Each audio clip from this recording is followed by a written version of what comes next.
Before we get into it, do me a favor, hit the like button, subscribe to the Paddock Vault, and turn on notifications, because what Ferrari are doing for 2026 could quietly reshape the entire Formula One paddock.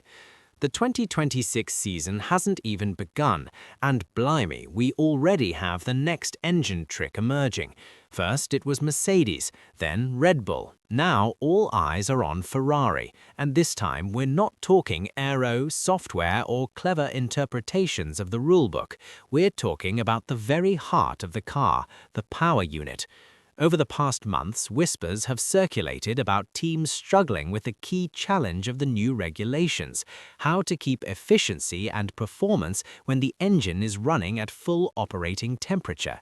Earlier reports suggested some manufacturers were finding ways to stabilize compression ratios when the engine is hot, possibly through exotic material choices in the cylinder head.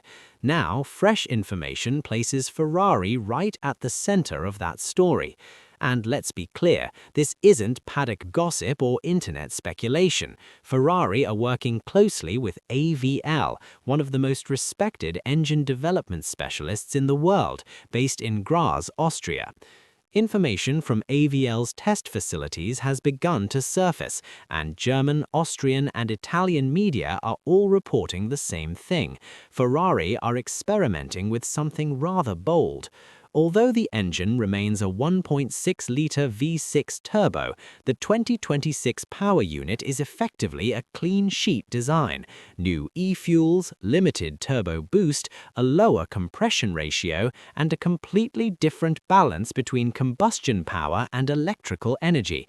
That forces every manufacturer to rethink assumptions that have been untouched for a decade. And here's where Ferrari get interesting. On AVL's test benches, Ferrari have been running cylinder heads made of both aluminium and steel.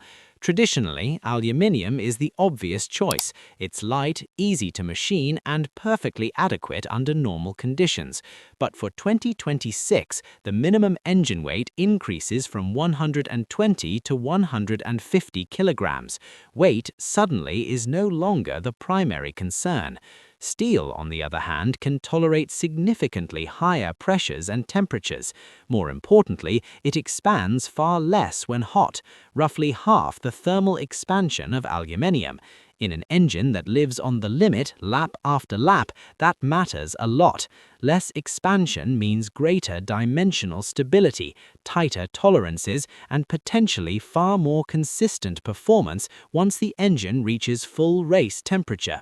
Initially, Ferrari tested aluminium and steel in parallel, but according to the latest reports, a decision has now been made. Steel cylinder heads appear to be the chosen direction. And this isn't just about chasing power figures. In 2026, teams will only have 4 engines to cover 24 races. Reliability is no longer a nice bonus, it's absolutely critical. On top of that, Ferrari have developed a smaller, lighter battery, and the new power unit should allow for reduced radiator size. That part isn't unique to Maranello, as the new engines are less powerful overall, but it shows Ferrari are thinking in terms of a complete system rather than isolated gains.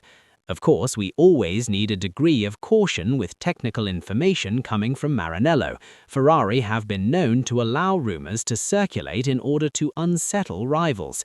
But this time, the information isn't coming directly from Ferrari. It's coming from their technical partner.